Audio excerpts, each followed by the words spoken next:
Hello friends, so it's come to my attention that roughly 50% of Xbox players play Starfield without mods. So I went ahead on Facebook and posed the question, why do you play without mods? And it boiled down to three reasons. The first reason being achievements, the second reason being difficulty in managing load order and worrying about losing game saves, and the third being the desire to play the game as it was intended. Well, I regret to inform you, this game was intended to be modded. In Todd Howard's words, he referred to it as a modder's paradise. But beyond that, I did prepare a very simple load order for beginners that is going to be the most impactful on your gameplay without altering the feel or themes of Starfield. So it will still feel like Starfield, but it is going to improve your gameplay and bring you a lot more hours of enjoyment out of it. This is a very basic, slimmed down load order. It consists of 5 mods. I'm going to present it in order of installation, so you'll have the load order here. I'll also have links in the description below. But let's go ahead and get started with our first mod. This first mod is going to be Forgotten Frontiers POI expansion. So what does this mod do? This mod has 5 very well handcrafted points of interest. In some senses, the mod author did a better job than Bethesda at creating these POIs. They have better level design, better gameplay. It's a little bit lacking in story for these points of interest. Stories do exist, so it makes sense why they're in the universe, but this adds 5 new points of interest to find out they're in the procedural generation, and is a wonderful addition to any load order. I will say this one is achievement friendly. It does cost roughly 500 credits on the creation store, but more than worth it if you do add this to your gameplay. I'm going to go ahead and throw a card up to my full review of this, so if you do want to check out more information about this particular mod before purchasing it, I did do a full review of it, and that's about it. Very fun and enjoyable mod. It adds 5 extremely well handcrafted points of interest to that procedural generation, which helps flesh out the procedural generation just a little bit more. The next mod we're going to be talking about, and the next mod in our load order, is going to be Dark Universe Takeover. This is free. It is not achievement friendly, so if you are concerned about achievements, I would skip over this one. But what does this do? This adds 50 new points of interest to the procedural generation. They're all kind of themed and styled like abandoned colony war military posts. At least that's how the mod author is selling it. I think they do look like this. They do all have a very similar look and style to them, and are very easily make sense within the lore of Starfield, that they exist all over the place. So that is a big add, 50 different points of interest. One thing I would say is they do have a similar look to them, but they all have different layouts, and this will impact how you play through these. For the most part, the combat within these points of interest is pretty hot, heavy, and fast.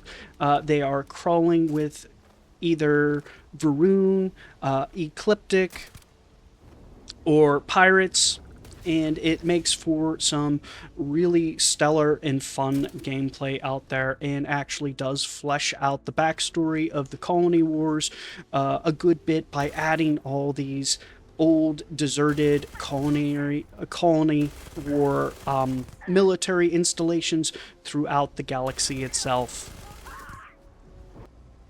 The next mod that we're going to add to this load order is going to be Dark Universe Overtime.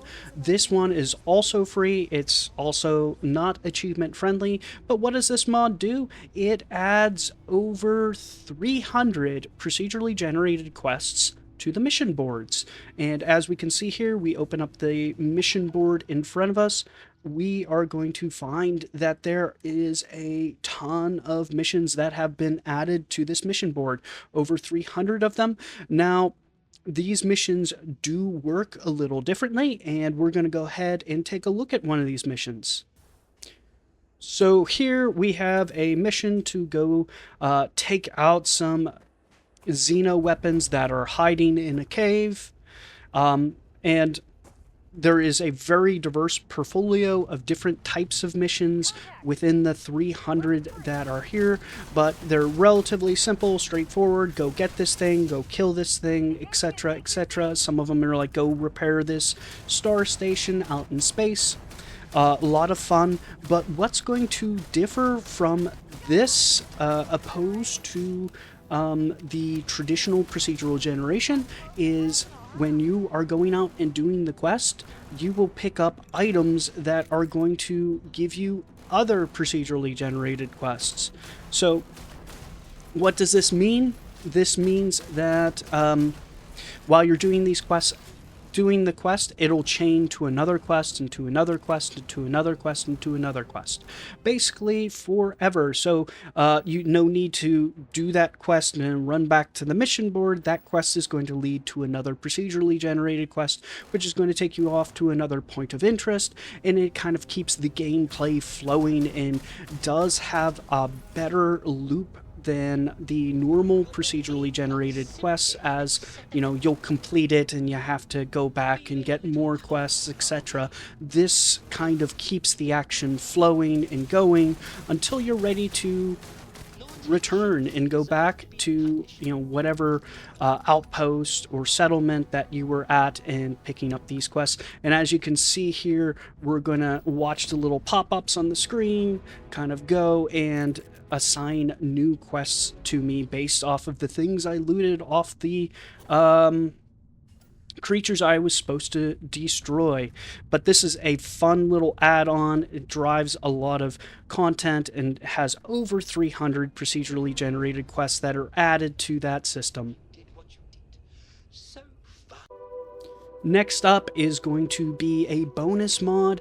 This is a story-driven mod that adds a companion. This is Shame, a revenge story, very well voice acted. It's 500 credits, achievement friendly, etc. I'm adding this to this list because this is the point where you would insert any kind of story mods or creations that you want. I'll list a couple more out in the description that I've done reviews on, so you can check them out and pick and choose what you want, but they would go in this point in the load order. But let's go ahead and take a look at it. Are you okay? Not sure. It feels kinda heavy, man. Jeez, what did you eat? Only a Chas and Bass burger. Well, that shouldn't, Oh, and a portion of spiky cactus curly fries. Not to mention the crabfly grazer cheesy nachos. You do know that crabflies don't produce cheese, don't you? Secretions of mating fluids, yes, but cheesy goodness, no.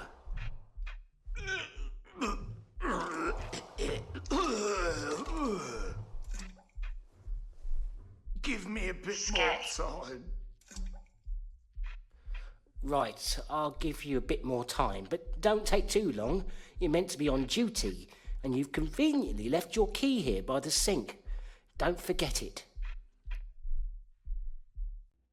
Next up in our load order is going to be Bedlam Dungeon Randomizer. This is free. It is not achievement friendly, so if you're achievement concerned, you're going to want to skip this one. But this adds randomization of NPC location within points of interest. But as we're seeing here, we are actually watching a raid which can randomly occur in here. So we're at the Vulture's Roost and it is being raided by spacers, and we see those spacers shooting from the cliff tops up above. This causes that the points of interest that you might find repeated within the procedural generation, at very least they're going to have random NPC locations in it, and there's going to be a chance that they could be raided or call for reinforcements.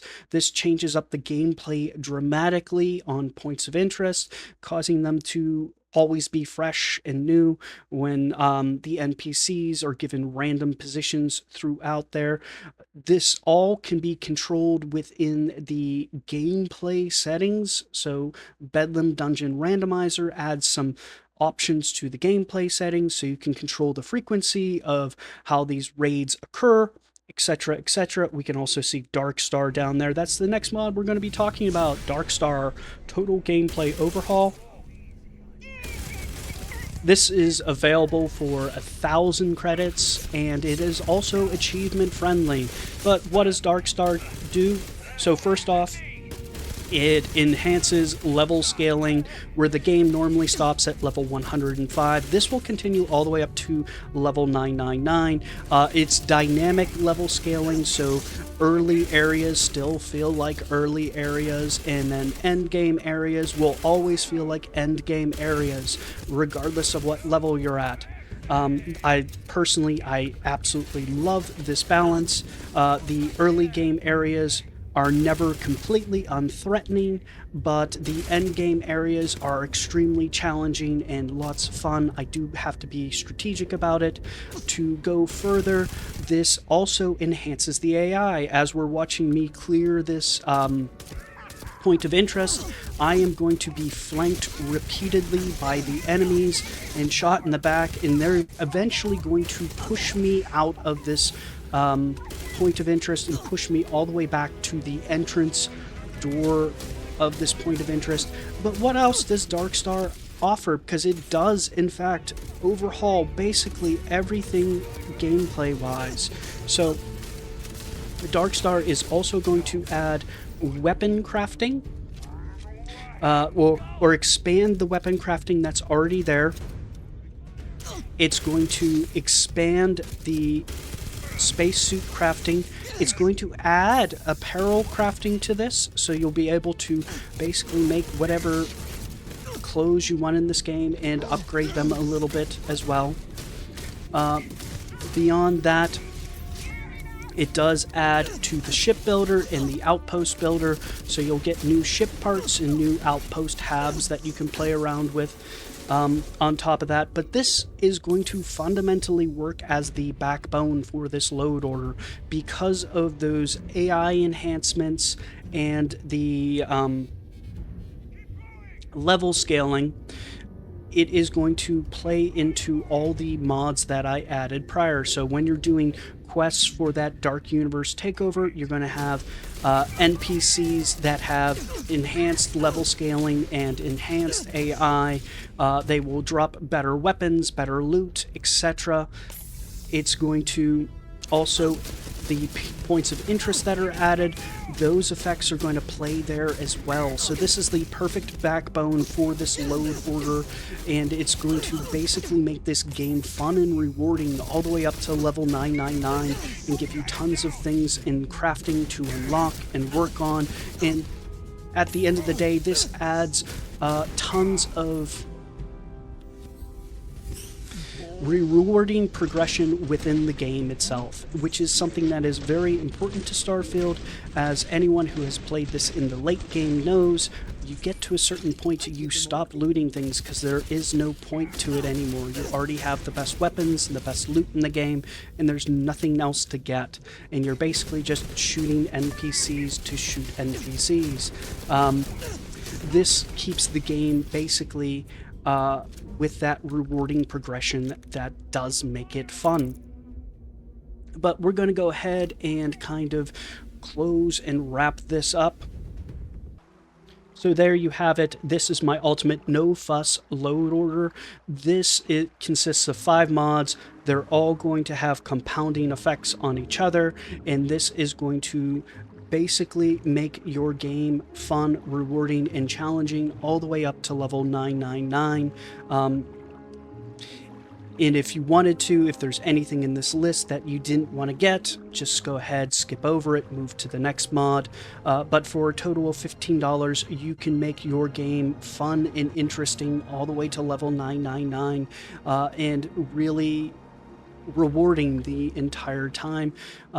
but I am likely preaching to the choir knowing how the YouTube algorithm works. So if you know people that are playing without mods, please share this with them. And like always, enjoy your night.